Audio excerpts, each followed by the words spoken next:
আসসালামু আলাইকুম, আমি আরিফুর রহমান হাজির হয়েছি আপনাদের সামনে নতুন একটি ভিডিও নিয়ে।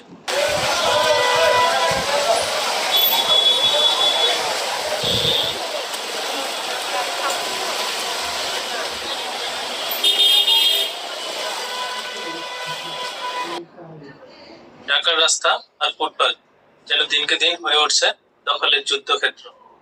আর নয়, এবার আসছে নতুন পরিবর্তন, যেখানে থাকছে হকারদের জন্য নতুন ট্রেড লাইসেন্স নীতিমালা।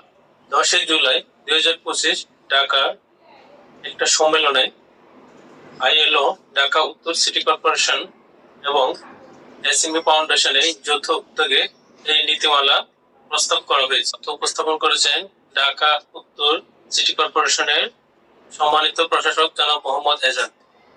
এই নীতিমালায় থাকছে 1 লক্ষ হকার প্রশিক্ষণ ও কর্মসংস্থান, ঢাকা মার্কেট, হলিডে মার্কেট, আর নতুন উদ্যোক্তাদের জন্য প্রশিক্ষণ ইনকিউবেশন সেন্টার।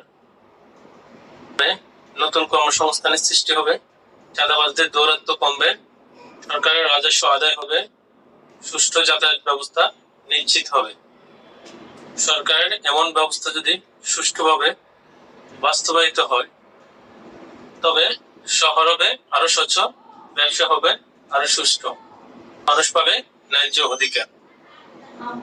আমরা চাই এই উদ্যোগ সফল হোক এবং সুষ্ঠু বাস্তবায়ন হোক। ধন্যবাদ সবাইকে। ভিডিওটি ভালো লাগলে লাইক, কমেন্ট, শেয়ার করবেন আর সাবস্ক্রাইব করে পাশে থাকবেন।